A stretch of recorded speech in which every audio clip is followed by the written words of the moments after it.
Okay, so what is coming at 8 around 8:30? So devotees will have to move right after class. Okay, so after class, right? Om Namo Bhagavate Vasudevaya. Om Namo Bhagavate Vasudevaya. Om Namo Bhagavate Vasudevaya.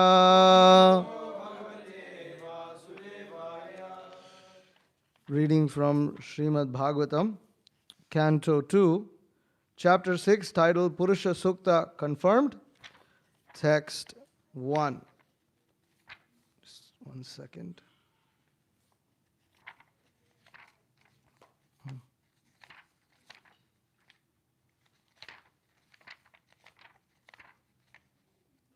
Okay.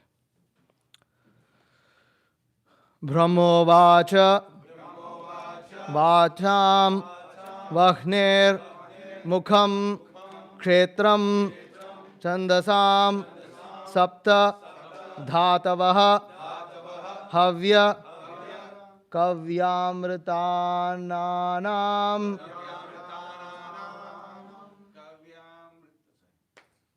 Jihva Sarva Rasasya Cha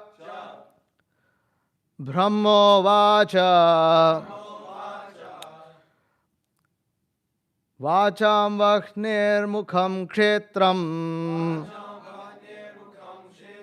Vacham Vahnir Mukham Kshetram Chandasam Sapta Dhatavaha Chandasam Sapta Dhatavaha Havya Kavyamritananam Havya Kavyamritananam Jihva Sarva Rasasya Cha Jihva Sarva Rasasya Cha Brahmovacha Vacham Vahnir Mukham Kshetram Chandasam Sapta Dhatavaha Havya Kavyamritananam Jihva Sarva Rasasya Cha Brahmovacha Vacham Vahnir Mukham Kshetram Chandasam Sapta Dhatavaha Havya Kavyamritananam Jihva Sarva Rasasya Cha. Please repeat. Brahmovacha Vacham Vahnir Mukham Kshetram Chandasam Sapta Dhatavaha Havya Kavyamritananam Jihva Sarva Rasasya Cha. Brahmovacha Vacham Vahnir Mukham Kshetram Chandasam Sapta Dhatavaha Havya Kavyamritananam Jihva Sarva Rasasya Cha. Brahmovacha Vacham Vahnir Mukham Kshetram Chandasam Sapta Dhatavaha Havya Kavyamritananam Jihva Sarva Rasasya Cha. Brahmovacha Vacham Vahnir Mukham Kshetram Chandasam Sapta Dhatavaha Havyakavyamritananam Jigva sarva rasasya cha. Mataji's Brahma vacha Vacham vaknir mukham kshetram Chandasam saptadhatavaha Havyakavyamritananam Jihva sarva rasasya cha. Word-to-word translations. Brahma Uvacha. Lord Brahma said, Vacham, of the voice, Vahnehe, of fire, Mukham, the mouth, Kshetram, generating center, Chandasam, of the Vedic hymns, such as Gayatri, Sapta, 7, Dhatavaha, skin and 6 other layers, Havyakavya, offerings for the demigods and the forefathers, Amrita, food for human beings, Annanam, of all sorts of foodstuffs, Jihva, the tongue, Sarva, all, Rasasya, of all delicacies, Cha, also. Translation and purport by His Divine Grace A.C. Bhaktivedanta Swami Srila Prabhupada. Lord Brahma said, the mouth of the Virata Purusha, the universal form of the Lord, is the generating center of the voice, and the controlling deity is fire. His skin and 6 other layers are the generating centers of the Vedic hymns, and his tongue is the productive center of different foodstuffs and delicacies for offering to the demigods, the forefathers, and the general mass of people. Purport. It's a little long. The opulences of the universal form of the Lord are described herein. It is said that his mouth is the generating center of all kinds of voices, and its controlling deity is the fire demigod. And his skin and other 6 layers of bodily construction are the representative generating centers of the 7 kinds of Vedic hymns, like the Gayatri. The Gayatri is the beginning of all Vedic mantras, and it is explained in the first volume of Srimad Bhagavatam. Since the generating centers are the different parts of the universal form of the Lord, and since the form of the Lord is transcendental to the material creation, it is to be understood that the voice, the tongue, the skin, etc. suggest that the Lord in his transcendental form is not without them.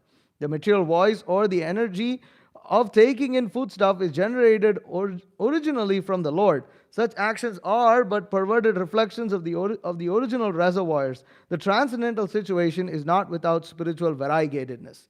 In the spiritual world, all the perverted forms of material variegatedness are fully represented in their original spiritual identity. The only difference is that the material activities are contaminated by the 3 modes of material nature, whereas the potencies in the spiritual world are all pure because they are engaged in the unalloyed transcendental loving service of the Lord. In the spiritual world, the Lord is the sublime enjoyer of everything, and the living entities there are all engaged in his transcendental loving service without any contamination of the modes of material nature. The activities in the spiritual world are without any of the inebrieties of the material world. But there is no question of impersonal voidness on the spiritual platform, as suggested by the impersonalists. Devotional service is defined in the Narada Pancharatra as follows. Sarvopadi vinirmuktam tatparatvena nirmalam rishikena rishikesha sevanam bhakti ruchyate. Originally, since all the senses are produced of the Lord's reservoir of senses, the sensual activities of the material world are to be purified by the process of devotional service, and thus the perfection of life can be attained simply by purifying the present position of our material activities. And the purifying process begins from the stage of being liberated from the conception of different designations. Every living entity is engaged in some sort of service, either for the self or for the family or for the society, country, etc. But unfortunately, all such services are rendered due to material attachments. The attachments of the material affinity may be simply changed to the service of the Lord, and thus the treatment of being freed from material attachment begins automatically. The process of liberation is therefore easier through devotional service than by any other methods. For in the Bhagavad Gita 12.5, it is said that one is subjected to the various kinds of tribulations if one is impersonally attached. Kleshodhikatarastesham avyakta sakta chetasam. Hare Krishna. Om Ajnanatimirandhasya Jnananjana Shalakaya Chakshurunmilitam Yena Tasmai Shri Gurave Namaha Shri Chaitanya Manobhishtam Stapitam Yena Bhutale Swayam Rupa Kadamahyam Dadati Swapadantikam Vandeham Shri Guru Shriyuta Padakamalam Shri Gurun Vaishnavamscha Shri Rupam Sagarjatam Sagana Raghunathan Vitam Tam Sajivam Sadhvaitam Savadhutam Parijana Sahitam Krishna Chaitanya Devam Shri Radha Krishna Padan Sahagana Lalita Shri Vishakhan Vitamscha हे कृष्ण करुणा सिंधो दीनबंधो जगतपते गोपेश गोपिका कांत राधा कांत नमोस्तुते तप्त कांचन गौरांगी राधे वृंदावनेश्वरी वृषभानुसुते देवी प्रणमामि हरिप्रिये वांछा कल्पतरुभ्यश्च कृपा सिंधुभ्येव च पतितानां पावनेभ्यो वैष्णवेभ्यो नमो नमः। जय श्री कृष्ण चैतन्य प्रभु नित्यानंद श्री अद्वैत गदाधर श्रीवासादि गौर भक्त वृंद हरे Krishna Krishna Krishna Hare Hare Hare Ram Ram Ram Hare Hare.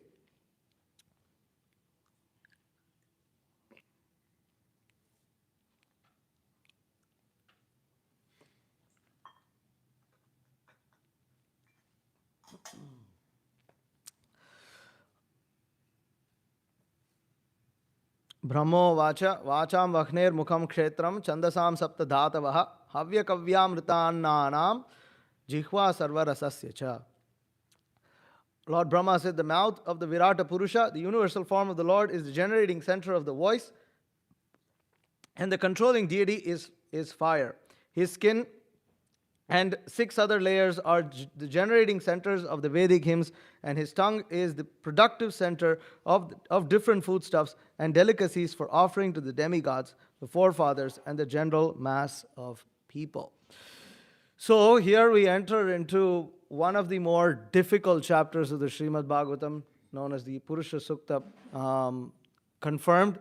This chapter, the Purusha Sukta prayers is primarily confirmed in this chapter, although it actually begins from text 35 of the previous chapter, right? So what are we seeing here? So we are seeing in the prayers, so let's go to the 35. Sa eva purushas tasmad andam nirbhidya nirgataha sahasro angri bahvaksha sahasranana shirshavan. The Lord Mahavishnu, although lying in the causal ocean, came out of it, and dividing himself as Hiranyagarbha, he entered into each universe and assumed the Virata Rupa with thousands of legs, arms, mouths, and outmouths, heads, etc. So, we see this also in the Brahma Samhita prayers. So, it's text 11. Sahasra Shirisha Purushaha Sahasraksha Sahasrapat Sahasra Bahur Vishwatmaha Sahasramsa Sahasrasuhu. So, the same thing can be seen in sorry, I should have pulled this up. Oops. It's writings, previous acharyas. Vrindavan Das Thakur, right? Other acharyas, Vrindavan Das Thakur. Well, I know the chapter and all that, so 9. I found it.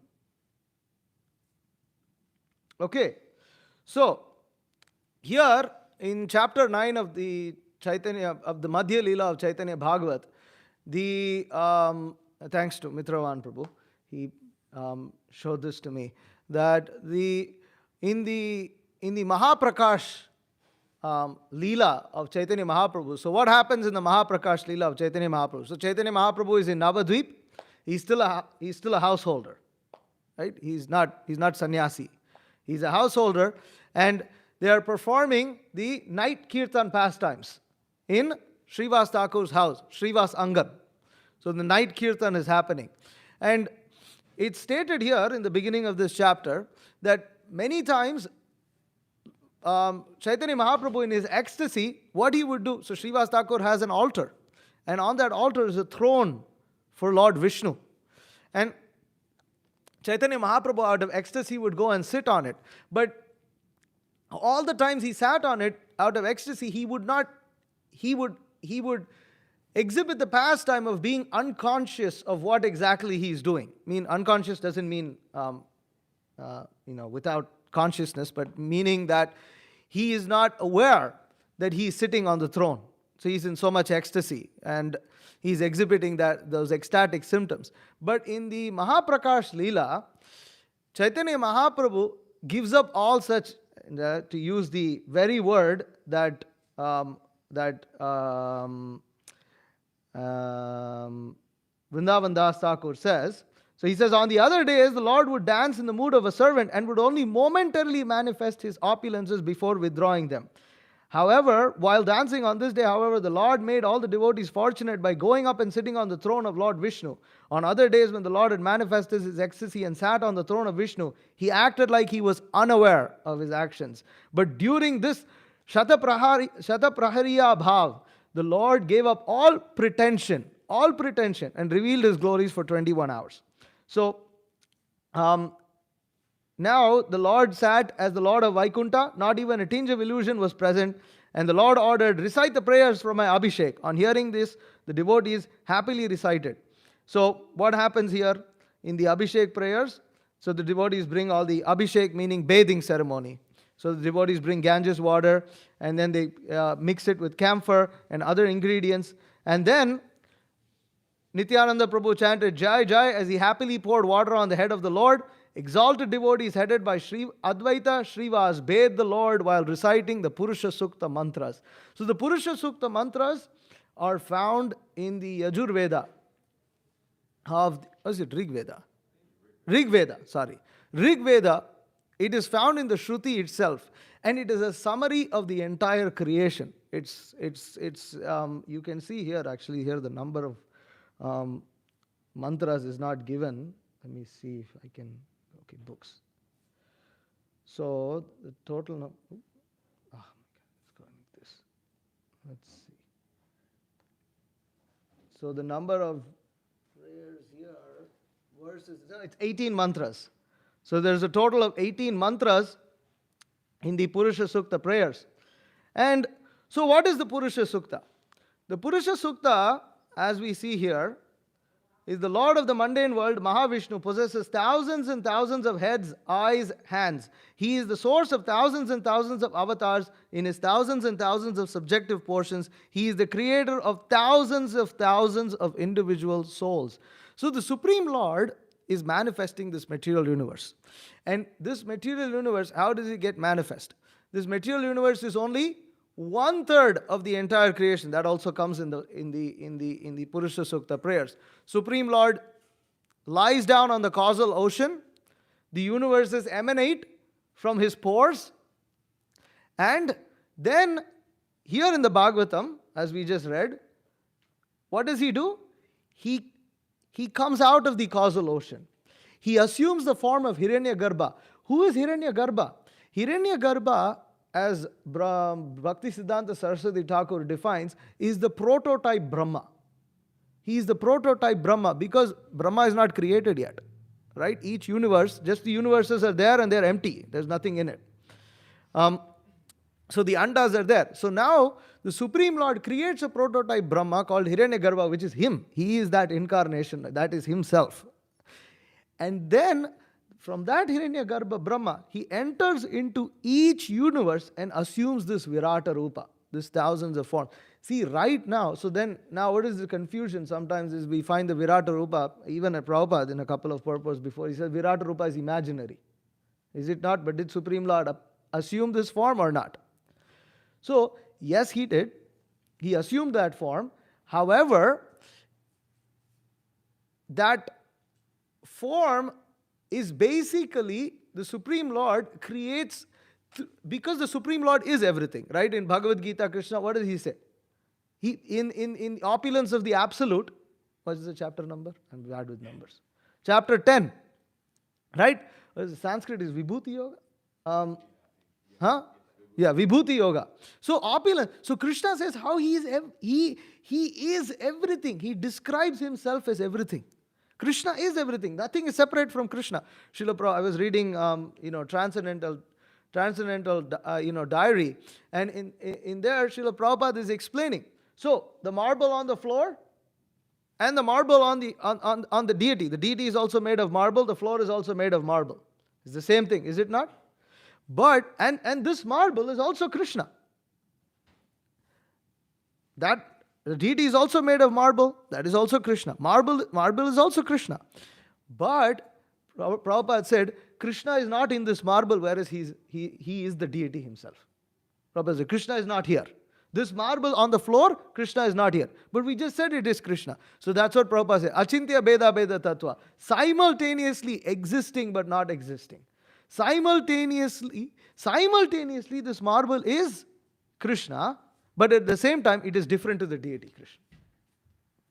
So, Prabhupada is, so how do we understand this? Meaning that everything is sourced from Krishna. Nothing exists without him being manifest in it, or him manifesting himself in the form of his energy in that particular item and making up that item. So this is why this Purusha Sukta prayer can be a little, because the whole process of creation is actually a very, very complex thing. And so here in the process of creation, the Supreme Lord assumes this Virata Rupa with thousands of legs, thousands of arms, thousands of mouths, and he basically becomes everything. And from that Virata Rupa, Brahma creates this universe. How does he create that universe? He performs a yajna. He performs the first yajna. It's really, really amazing here. So, now just to go into, summarize a little bit of the things that Srila Prabhupada said in this purport, we see here that Lord Brahma is describing certain aspects of the Virata Rupa.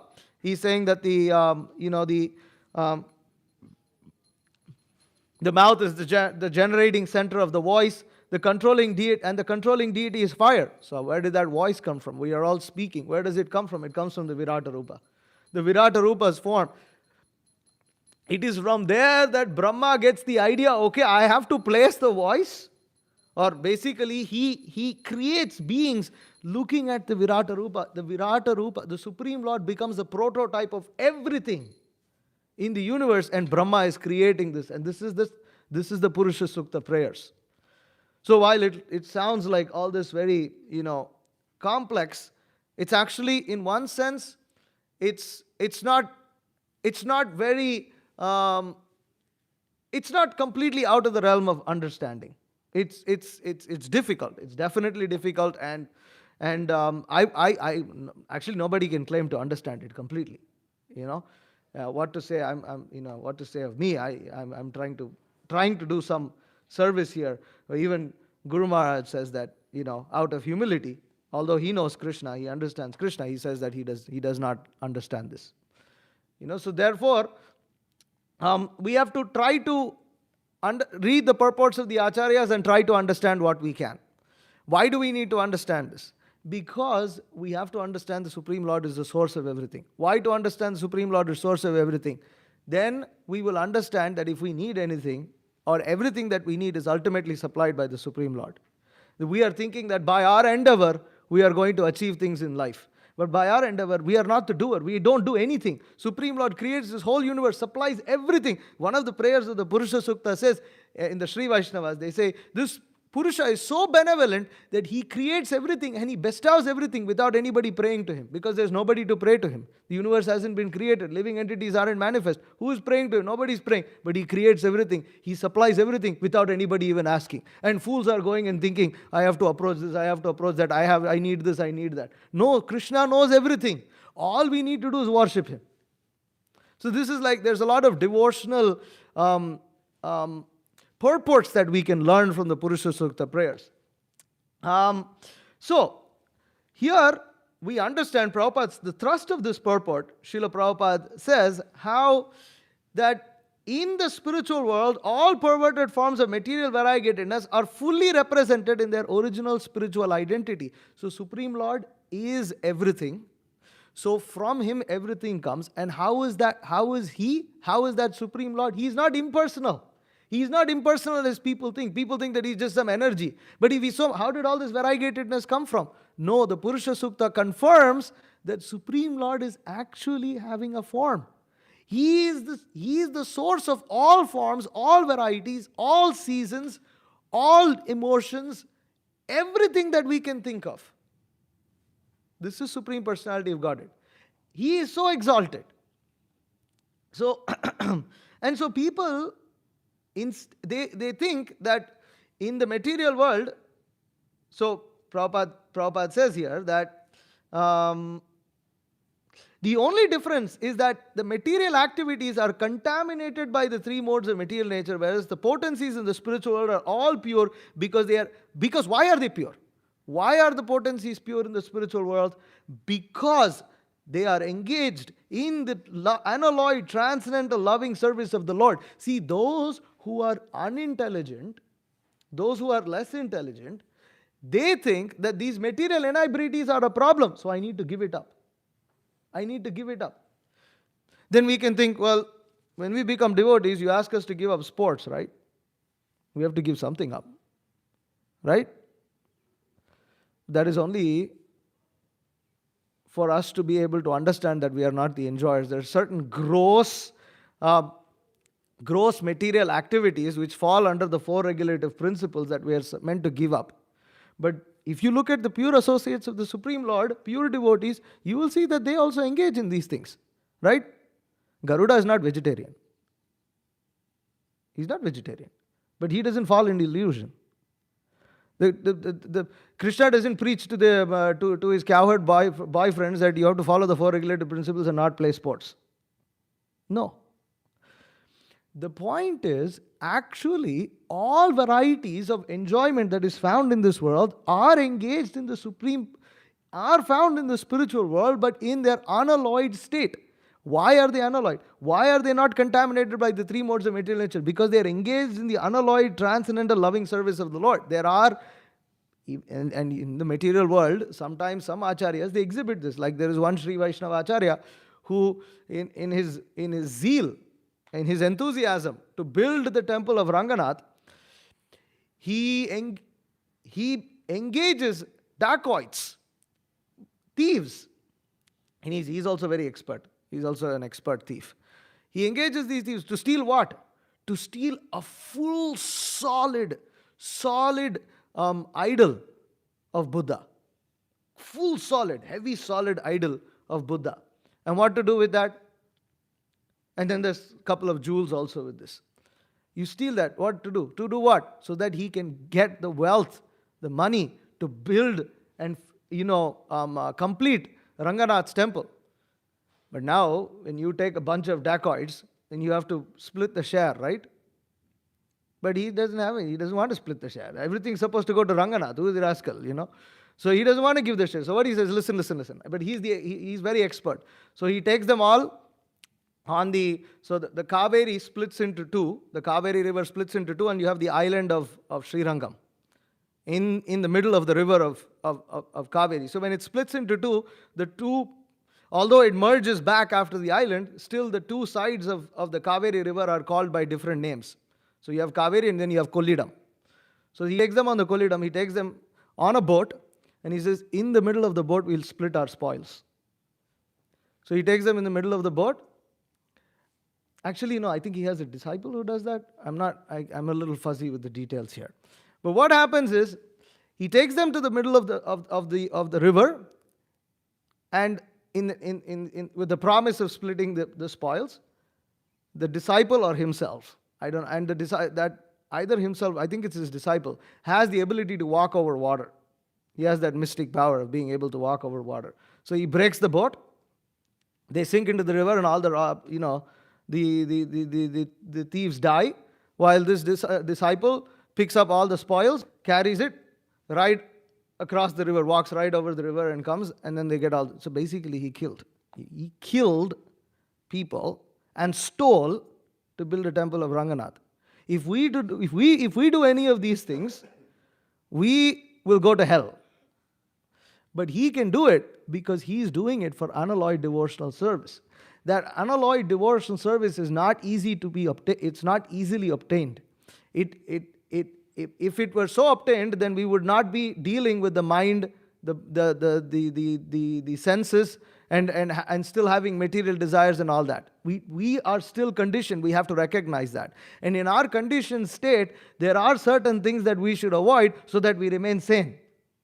But we should understand that there is a state where actually these rules and regulations are only followed, if at all they are followed by pure devotees, they are followed to teach others. They don't follow it for themselves. Therefore, for instance, yes, this is another controversial thing, but there are acharyas where you will see acharyas doing certain things that is actually prohibited. But we cannot imitate. We have to follow. But we should understand that there is a state, and we are meant to attain that state. It's that state where all of the material activities, all the variegatedness that we find in this material world, however abominable they are, they have presence in the spiritual world and they are engaged. If at all we ever have a desire, those desires will get fulfilled, but we need to be patient. Those desires will get fulfilled in the service of the Supreme Lord. But if we try to prematurely try to enjoy those material activities without surrendering to Krishna, without following what Guru and Krishna are telling us to do, then that's what happens. That's what will happen in Bhagavad Gita. Krishna says, what's the verse? Govinda. At the end, he says, he tells Arjuna, does anybody have a Gita here? Machchitta sarva durgani mat prasadat tarishisi ata chetvam ahankaro na soshayati vinangshisi. He says, Machchitta sarva durgani, by meditation on me, by absorbing your consciousness in me, Machchitta sarva durgani, you will cross over all obstacles you will cross over. Machchitta sarva durgani, each and every one of us are facing so many obstacles in life. All of that will be overcome. All of that will be taken care of. Machchitta sarva durgani. If we follow the instructions of the Supreme Lord. How? Mat prasadat tarishisi. By my mercy you will transcend. By my mercy you will transcend. See, there is a lot, actually, because we understand that because we're not the doers. We're not the doer. So it is not by our strength of devotional service that we will transcend. It is by mercy only we will transcend. But how does that mercy come? That mercy comes when Guru and Krishna see that you are following the instructions. Oh, you are following instruction. Okay, here's my mercy. Now you transcend. Now here your desires are fulfilled. There you go. But that instruction has to be followed. And Krishna and Guru are smart enough to understand whether we are following those instructions with duplicity or in a non-duplicitous way. If we are trying to make a show of following instruction, Krishna will expose us. Therefore, there is potency. You see, okay, what does Guru teach? Guru teaches us from Bhagavad Gita, Srimad Bhagavatam. It's there, right? You can also read it. Why do you need Guru? It's there. You can read. Guru is one who doesn't teach anything that is not said in Bhagavad Gita and Srimad Bhagavatam. Correct? But if you have Bhagavad Gita and Srimad Bhagavatam, why do you need Guru? Huh? You don't have the intelligence to understand. Why do I not have the intelligence to understand? I know English. These are words. I have a dictionary, worst case.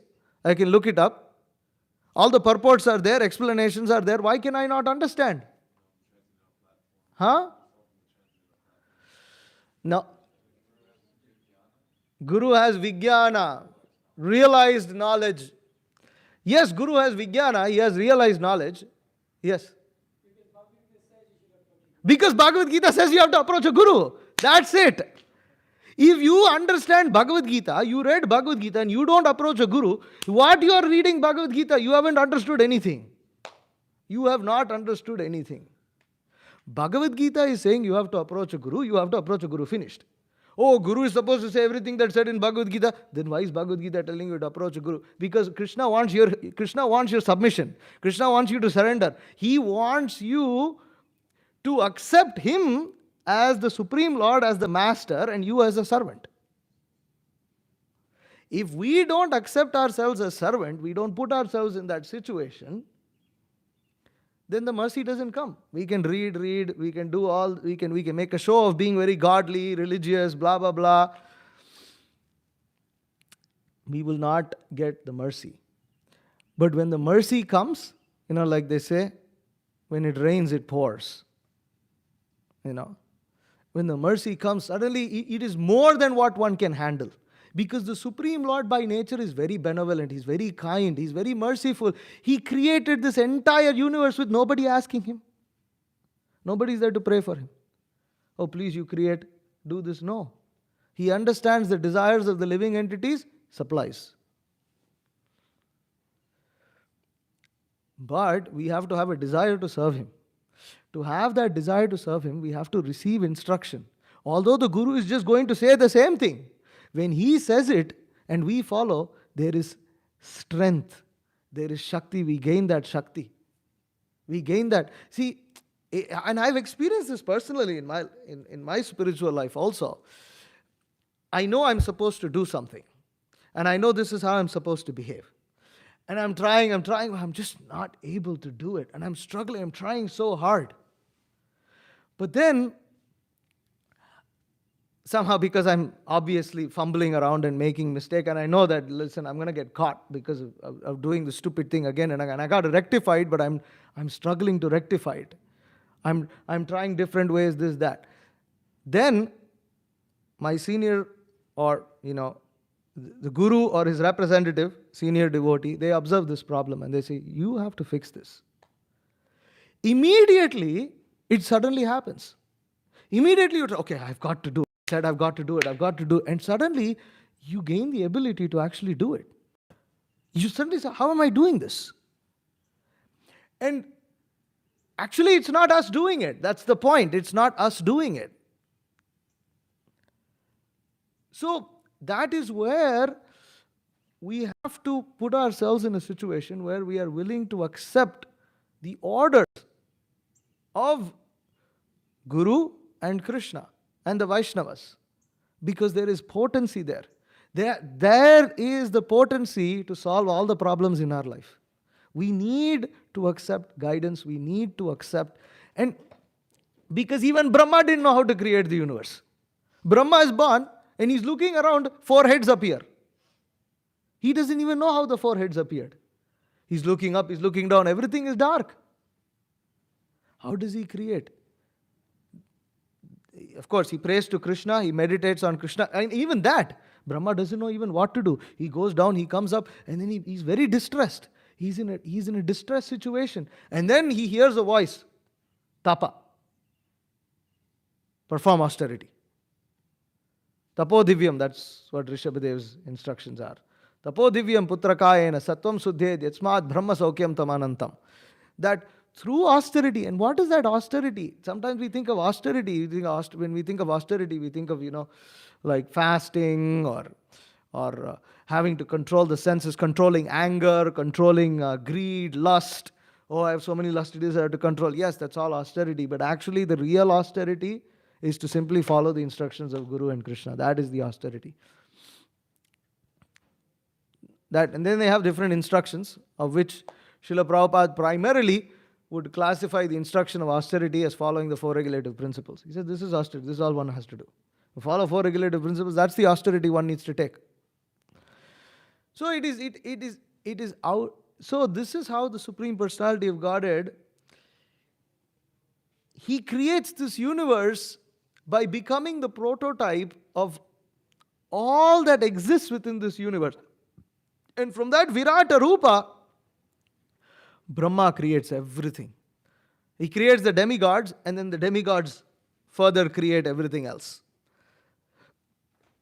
Right? So, I actually wanted to read Purusha Sukta. I wanted to go over the different, different verses, because it's nice to know that, because when you understand that, this chapter becomes a little easier to understand, because that's see, this Purusha Sukta actually, as I said, from text 35 all the way till almost text 46 of this chapter. I think this chapter has 46 verses. That's in 18 verses in the Purusha Sukta prayers. And then, we can compare that with Bhagavad Gita, and I'm not trying to do a detailed study, but I wanted to go over it a little bit. But I felt I should read about this purport. So basically, this is the point here in the purport. That's why Srila Prabhupada concludes. He says that the process of liberation is therefore easier through devotional service than by any other methods. For in the Bhagavad Gita, it is said that one is subjected to various kinds of tribulations if one is impersonally attached. So, through Bhakti Yoga, all desires will get fulfilled. What we need to have is patience. You see, in the other processes of yoga, there is no hope. There is no hope. You cannot expect to enjoy sports. What sports? If you do yoga, if you're Ashtanga yogi, what sports are you going to do? Nothing.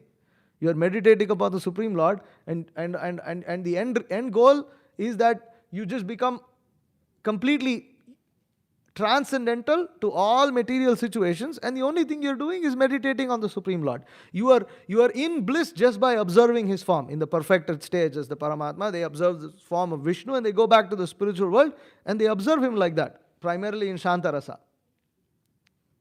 Right?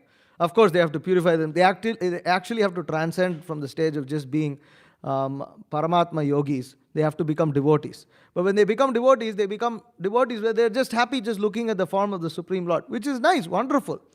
But the process of devotional service that Chaitanya Mahaprabhu has given us is actually full of variegatedness. This is devotional service.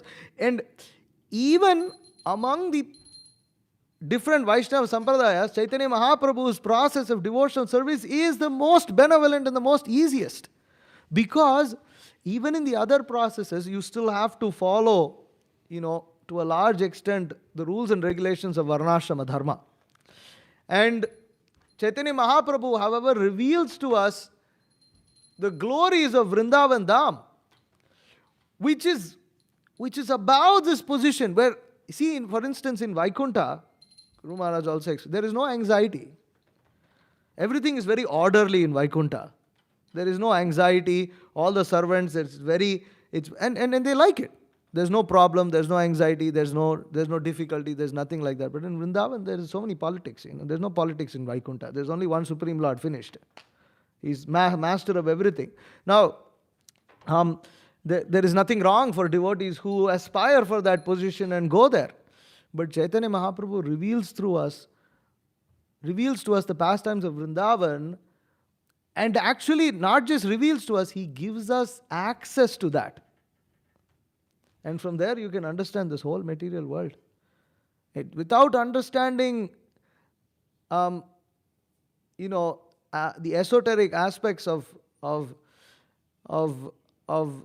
Chaitanya Mahaprabhu's Leela, esoteric meaning that he has come to give us Anarpita Chiram Chirat, that which has never been seen before, that which has never been heard before, this private life of the Supreme Personality of Godhead, Krishna, not as the Supreme Lord, not as the creator of all beings, not as the lover of his devotees, specifically Srimati Radharani.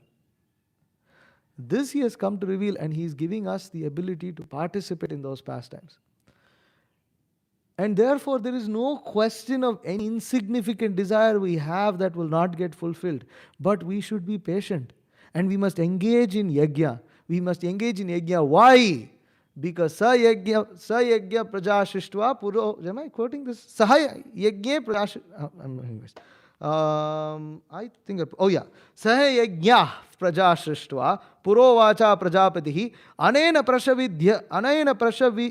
Anena prasavishyadvam Yeshavoshtakamodok. In the beginning of creation, the Lord of all creatures sent forth generations of men and demigods, along with sacrifices for Vishnu, and blessed them by saying, Be thou happy by this yajna sacrifice, because its performance will bestow upon you everything desirable for living happily and achieving liberation. This is Bhagavad Gita, chapter 3. Right? So this yajna gives us everything. And Krishna says in Bhagavad Gita, Yajnanam japa yajñosmi. Chanting of the holy names of the Lord. This is the highest yajna. Harer nama eva kevalam.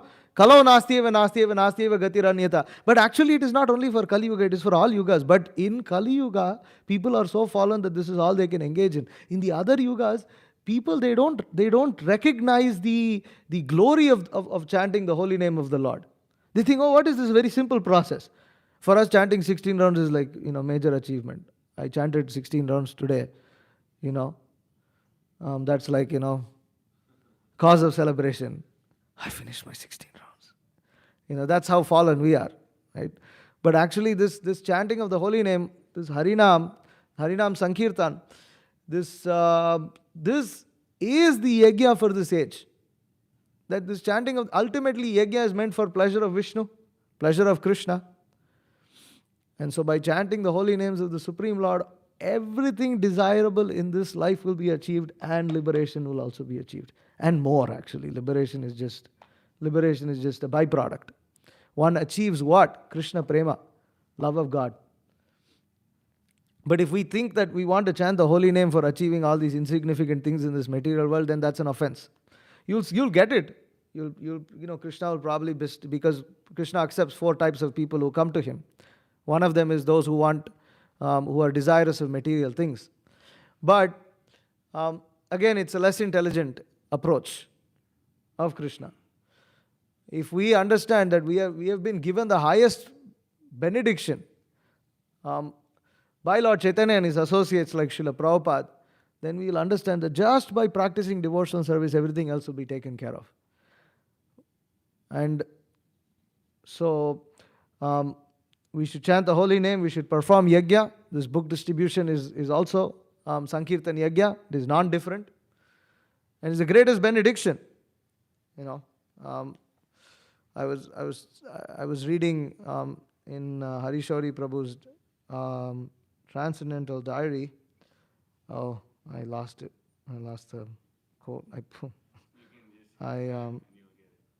No, if you close the app, then you won't get it. So.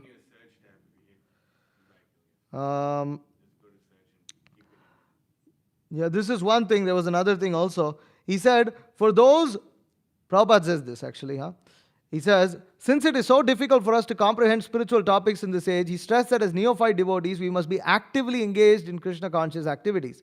Recalling his recent meetings with Sharma Das in Mayapur, he told us to imitate Haridas Thakur by trying to chant in a secluded place is simply cheating. For those whose minds are still disturbed, he said, they should be actively engaged, especially in book distribution. Suppose you are going out to distribute books, he said, but what is the idea? It is Krishna's books. It must be distributed. So Krishna is remembered there.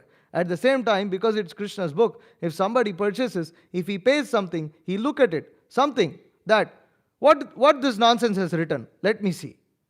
Then he will get some idea. And if he reads one line, he comes 100 times forward to Krishna consciousness. This is the idea. There's another quote, but I wasn't able to find it. Maybe I'll keep scrolling. I read this yesterday, but I lost it while I was doing my other research on these things. Maybe in another class I could go over some of these verses of the Purusha Sukta prayers. Okay, so I'll stop here. Hare Krishna. Any questions or comments? Yes, Prabhu. Please don't mind. I'm trying my. But I'm hearing you. The name of the Acharya who was that Dekar Shivaisham Acharya, Tirumangayal. Tirumangayal. And then he actually had 4 disciples who were missing. Oh, okay. And one of them could unlock anything. Okay. So he could go and unlock, any safe, anything, and he would steal it. And then they were actually, he became like the gang acharya. Gangster. Yeah. He was like the acharya. Head honcho. Head honcho, literally. And Yeah. for 60 years they were raiding. Initially, when he went to the Srirangam temple, he saw that it was dilapidated. And he went and begged from all these people, come on, please donate for this, please donate for that. They wouldn't do it. So then, like, He said, okay, I'll give you the hook or crook. yeah, I'm asking you nicely. You won't give it. If you won't give it, then we'll get it from you then we'll anyway. take it anyway. So then, he for 60 years actually, he was continuously plundering. And finally, it's on a big. It's during the flood rainy season in Tamil Nadu. They say, okay, let's go in the middle of the middle of the river. While they're saying, let's split our spoil. So all the dacoits get on there, and the disciple carries it and breaks the boat, and all of them drown. So that's the short story. And I want to ask a question, right? So Yes, we're giving this whole idea of the acharyas doing transcendental things. Yeah. Like, for example, one of the acharyas in our line used to smoke chillams, bidis, bidi. One of the acharyas. One of our acharyas, yes. And Vishnu-chitta Prabhu, he was the one who used to roll for him. For him. And Bhaktisiddhanta Sarita would engage that disciple in rolling the bidi for Vamsidas Babu. And he was doing these things, but he was still considered a completely transcendent person. But in contrast, we also see that there were people within the Krishna conscious movement, disciples of Prabhupada, who tried to imitate these activities, and they massively fell down. They were clearly not on that platform. Yeah. So, at which point of time do you draw the line saying, is this transcendental, is this not transcendental? Like, simple, whether the person has material desires or not. How do you know? Because all these people thought, oh, he's transcendental, he can do anything and he's completely fine. But the guy fell down. No, but there is a science of devotional service, because you can understand that this person who was otherwise smoking weed, you can see that otherwise 24 hours he was engaged in Krishna consciousness. He knew the philosophy completely.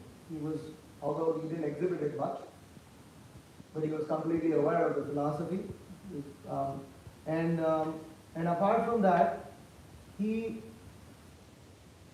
was clearly attached to Krishna in the sense that he would exhibit such high levels of ecstatic symptoms, exhibit such high level of renunciation, and this was the only thing he was doing. So it has to be seen by the qualities of a Vaishnava. That's how you understand a Vaishnava. You understand by his qualities. But primarily Srila Prabhupada would say that you would understand a person who is a Vaishnava, you would understand by see he has love for Krishna. And that love for Krishna is not a cheap thing, because when one has love for Krishna, one is not interested in anything material. But we will see that these devotees who try to imitate, they fall down because they show their love for other things. They clearly show their love for other things, whereas that particular acharya showed love for nothing. Therefore, even in the case of Pundarik Vidyanidhi, which the Dada Pandit, apparently it looked like he was a sense enjoyer. But the moment Mukunda Das.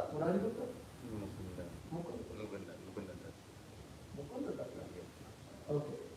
As soon as he sang a verse from the Bhagavatam, immediately because the moment Krishna comes into the picture, they don't care about anything else.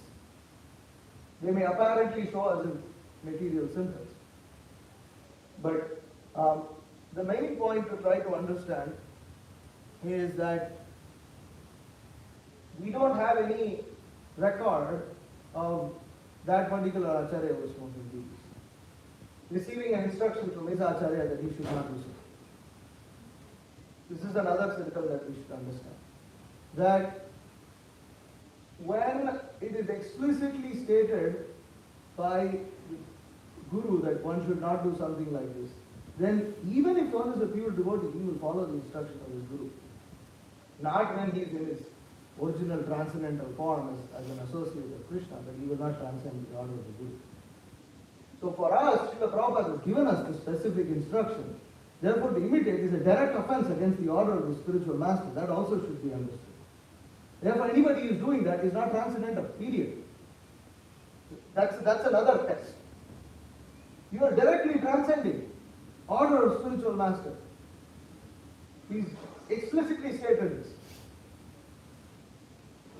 Yeah. Bhaktisiddhanta Saraswati Thakur, just because he ate a mango, which was bhoga, which was not offered to the deity, he vowed never to eat mangoes at the age of 4. Right? But we also see that Srila Prabhupada, being the Acharya that he is, sometimes he would just go into the kitchen and while the gulab jamuns were being made, the minute they were ready, he would plop into his mouth. But he's still Prabhupada, he's still bona fide, he's still the Acharya. But we can see Bhaktisiddhanta Saraswati Thakur, said, you can't eat bhoga. But how do you understand this? That's a good question. Our understanding is that Srila Prabhupada, he offers it and then takes it. And Prabhupada eats it every day he would take it. It would not be offered. Every day they would bring it directly. Okay. Then Phalena Parichaya. See the phala. It looks like he's taking bhoga. But then look at his other activities. He only sleeps 3 hours a day. No jet lag. Absolutely no jet lag. There is so many instances where Srila Prabhupada, and Prabhupada showed us how to die, how to leave this world in a Krishna conscious way. These are transcendental activities. They are not material activities. Such a person who apparently is exhibiting some symptom like a sense enjoyer is out there on the streets of New York with nobody, no friends, no money, no place to stay, and is simply there simply because of the order of the spiritual master. This is a person who doesn't have material desire. This is how one has to understand. Just by one particular activity, one will not. You have to look at the overall qualities and characteristics of that particular Vaishnava. And then it will become extremely apparent how they are different. See, Vaishnava Acharyas, even if somebody is like a Babaji, like Vamsidas Babaji, his Babaji character was explicitly different to the so-called Babajis that were there. Same thing with Gaura Kishore Das Babaji. Explicitly different. That explicit difference is the science of devotional service. That is what we are taught. And the detail varies from devotee to devotee.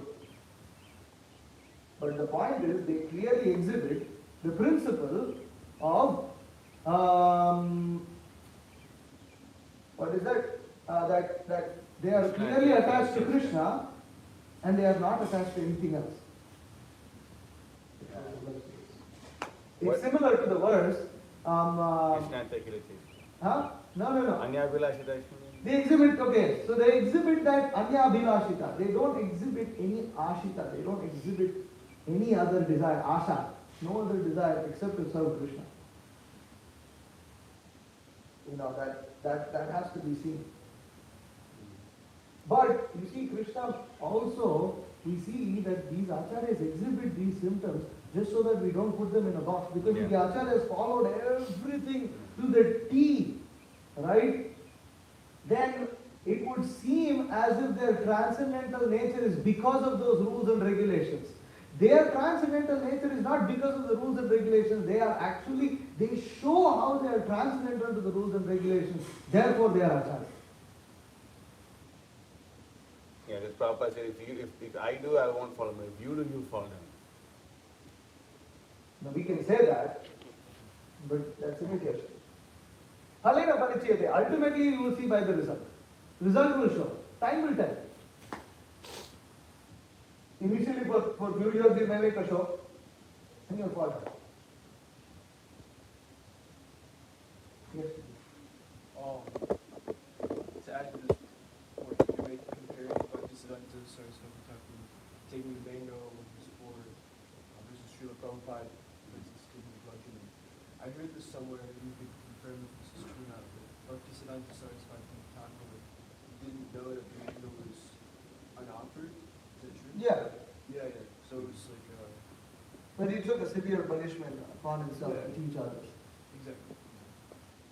One point too, although they may have smoked bidi or eaten boga, apparently what looks like a mundane act. Prabhupada always didn't eat boga. He offered it and he didn't eat it in his mouth. One thing, all these acharyas never engage in illicit sexual activities, no matter what.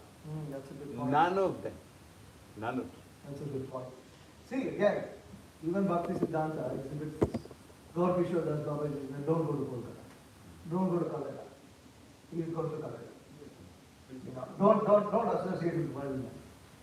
You know, he's associated. Bhakti Siddhanta Don't accept explains. disciples. Don't accept disciples. Where Bhakti Siddhanta explains. He explains that. So same thing, you know. They will follow the instruction, but also for the mundaner, it will look as if they are transgressing the instruction of that guru. But the disciple will never, ever transgress the order of the spiritual master. Never. And it is only in the material realm that contradictions exist. In the spiritual realm, in the spiritual absolute, all contradictions are resolved. In Krishna consciousness, all contradictions are resolved. In the mind of one who is fully Krishna conscious, there is no contradiction. It is not possible for a pure devotee to act in a manner that is displeasing to Krishna. It is natural for them to act in a manner that is pleasing. Therefore, there is no contradiction in their behavior. But in our behavior, there is contradiction because we have mixed desire. So therefore, it is once we understand and we establish based on Shastra, primarily based on the fact that Srila Prabhupada and the Acharyas that we are speaking about, they are all repeating the exact instructions of Bhagavad Gita. They are not speaking anything bogus. They come in a bona fide disciplined line and they clearly exhibit a lack of material desires. And they exhibit a life of dedication to Krishna. Based upon this, one should understand how the Acharya's activities are bona fide, not put the Acharya on the Bhakta program. what is that thing they call it in the court? You know, you put the In the box? in the what's that thing in the court where you have the witness stand or the Pulpit. person stand up? Is The it the what? pulpit? I don't think it's called a pulpit. Yeah, Nick, come the on. court has a place where the criminal and the witness and they all come and they stand and they're supposed to say things. Witness He stand. doesn't know. There's a word for Oh that. my. Nick. There's a word for that. Bhakti Siddhanta uses that word. I was trying to get. Huh? Pulpit. I said pulpit. Maybe it's pulpit. I said I don't know if He's it's saying pulpit though. I don't think it's pulpit. The pulpit goes to, that's a preacher. Yeah, that's a preacher. But so, you know, Bhakti Siddhanta said you don't place Guru, Vaishnavas or Krishna on that. Vaishnavira Vigneha on the- Kriya Vaishnavira Kriya Mutta Vignehana. Yeah, that's Sanskrit. But you don't make them the object of your judgment. Rather, you modify your judgment according to their activities. That's how one should understand. Okay. Anything else? Yes, please. Could you elaborate a little bit more on who exactly the Yeah, I won't say I understand it well myself. I was discussing about this one day in the car with Mitravan also, you know. And so basically, the Supreme Lord becomes Hiranyagarbha Brahma. He becomes Hiranyagarbha, and let me not use the word Brahma. Because even the word Brahma can refer to Krishna also, can refer to the Supreme Lord. So,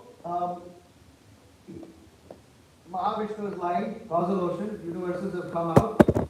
Now, Supreme Lord has to enter into each universe.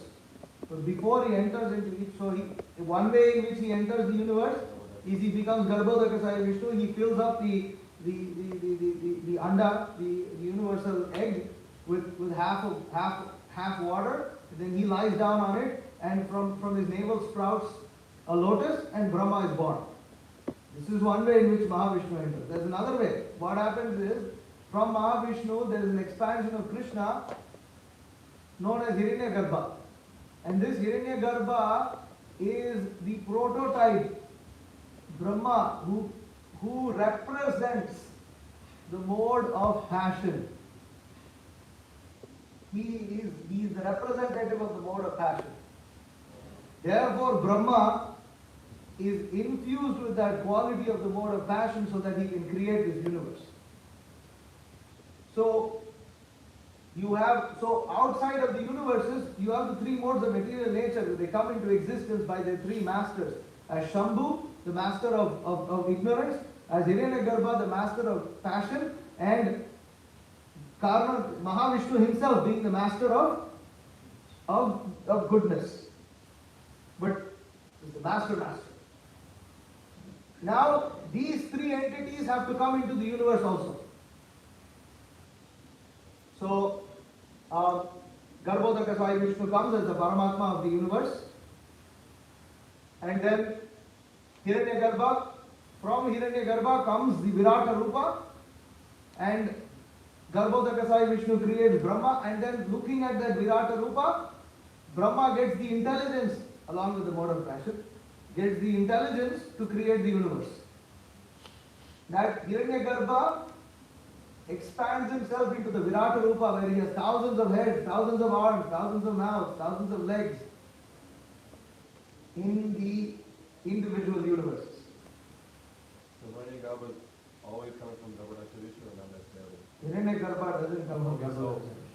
So, Hiranyagarbha comes from Karana. Karna Sai Vishnu or Karnodaka Sai Vishnu or Mahavishnu, who is lying on the causal ocean outside of all the universes. okay. So Mahavishnu is transcendental, but just like in this universe also, Kshirodaka Sai Vishnu is the Paramatma is the master of the mode of goodness, but yet he doesn't belong to the mode of goodness. He is transcendental to it. So similarly, like that, Karnodaka Sai Vishnu is transcendental to the mode of goodness, but outside of the universe, he predominates the quality of goodness. So everything comes from Krishna, that's the point. But there's so much detail as to where everything comes. I see, so like when the Jiva, like Brahma creates, it's different than Hiranyagarbha. Hiranyagarbha is expanding himself into everything, whereas Brahma is creating different living entities to create different things. Yeah, you see, the post of Brahma, the post of the creator, the post of the master of the mode of passion is created first before a living entity can occupy that post. Can you understand? You have to create the position before, you have to create the position of a president before somebody can become the president of this country. So Krishna does that. He creates all these prototypes of all the living entities. Then Brahma creates them and the living entities go and occupy all of those, and then the material nature and all these three modes and everything happens. Well, if you accept the original Brahma was Hiranyagarbha. Hmm? The original Brahma was Hiranyagarbha is also called as Brahma. And he has a golden form, as Hiranya. and that can be As accepted. Hiranyagarbha, no, wait. No, Hiranyagarbha means one who is within that golden garbha. So, but the entire material 1/4 is also a womb. And then you have the individual wombs of the universe. So our Brahma is also called Hiranyagarbha. In fact, you will see later in this, you will see here it says Brahma Vacha, but in other places Hiranyagarbha. I think it comes actually in I think it comes in the Hamsavata. Brahma is called Hiranyagarbha. Our Brahma is called Hiranyagarbha. But his name Hiranyagarbha comes from Supreme God Hiranyagarbha. That Hiranyagarbha is not a living entity. This Brahma can be a living entity. If there is no living entity to occupy, then Supreme Lord himself becomes Brahma in this universe. It's complex to work. I don't understand it completely. So, I'm trying to do whatever justice. There may be mistake. This is the best of my understanding. Oh my God, it's 9 o'clock. Yes. So were you saying that a pure devotee never contradicts me because even if he A pure devotee? yes. Yes. And even like while he was like your answer is answered over there. Yes. Details later. Well, that's all I needed. Okay. Yeah, you got it. All you need to know, that's it. Srila Prabhupada ki jai, Srimad Bhagavatam ki jai.